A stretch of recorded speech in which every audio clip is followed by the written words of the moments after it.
moving on swiftly to another interesting story is our own governor for Siaya, James Agri Orengo.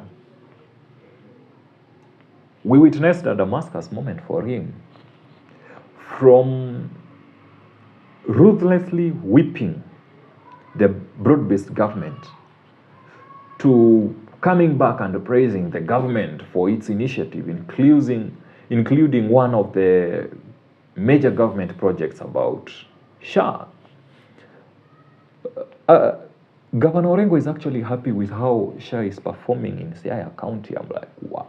Now those, hao ndio wako kwa ground, wao ndio wanajua kama SHA inafanya ama haifanyi. Sio nyinyi. Governor knows way too well that SHA is working. And he was actually speaking when they had a meeting with the president in State House. I remember there was an issue that I had covered earlier on. You can try to check out that video where Orengo had tried to oppose the broad-based government and this issue of Atio, you have to go to State House for development. He had said, we are not begging for this, it's our right, we are taxpayers. And me, I was there saying, yes, Orengo bwana, that is the spirit. We should not be going to kneel down. They don't kneel down to us when they are taking our taxes, do they? No. Kama ni tax unalipa cha lazima. Sasa mbona hiyo ikifika kwa maendeleo mbona tuombe? Valid reasoning. Well, alionyesha mkate and now he's back whipping the broad-based government drums. And what does he say? It's working. They are strategizing, they are working, and he actually thanks the president for its support. Well and good. I hope it helps his country, but it gets me worried because there was a revelation that got me out there. Of course, with people, with politicians experiencing Damascus moments in Kenya, that's not something new. It's not something that would be a headliner. It's something that we've already witnessed for quite a while. We can see it with Rigiji. Rigiji was in government and he was saying, oh, penye gava iko sawa nini. Orengo has been in opposition, in government. Actually, remember, he was among the lawyers that were pushing for Rigiji's impeachment. Kiasi, he's not talking, he's not in the same page with the broad-based government. Then again, he's back. Remember, this is in less than a span of, is it a year?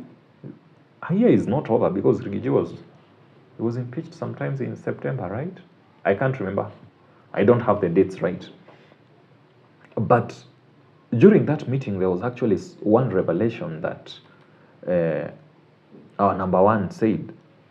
What he said of how the broad-based government has actually enabled the privatization of sugar mills. Well, he said this is something that he had actually tried to implement even while he was still the minister for agriculture. Since he was minister for agriculture, when was that?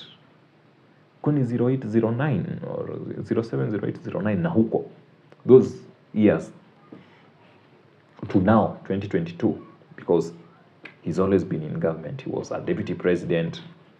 Before deputy president, he was a minister until he was kicked out of government. Then akarudi akiwa deputy president, he's now president. So he's saying that this thing was a dream that he had, has taken well over 10 years. It's more than 10 years actually. Because if alijaribu akiwa agriculture, it's well over 10 years. It's well over 10 years. Almost around 13, 15 huko. So hiyo miaka yote amekuwa gava, he's tried to do this thing, it hasn't been working. But once they had the broad-based government, when they had the broad-based government, that was enabled. Listening to what he had to say. We would not have done the leasing of our sugar mills. Something we have been trying since I was minister for since I was minister for agriculture in 2009. But it became possible because of broad-based. It's the justification for me. So,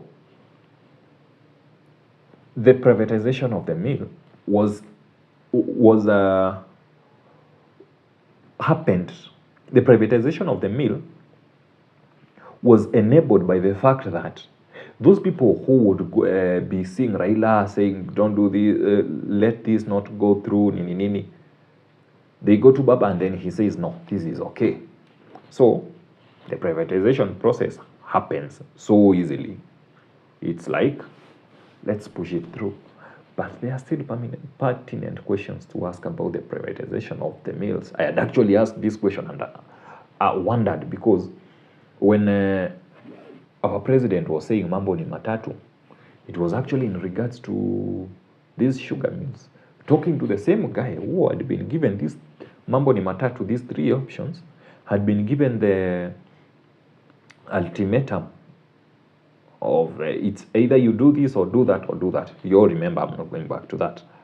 But now, there happens a Damascus moment and the narrative has changed.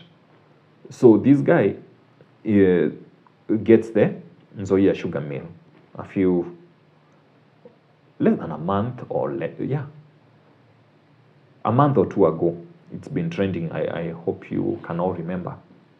But I had actually tried to talk about that story, tried to review it, because I was wondering how is it happening that one can lease a parastatal for 30 years.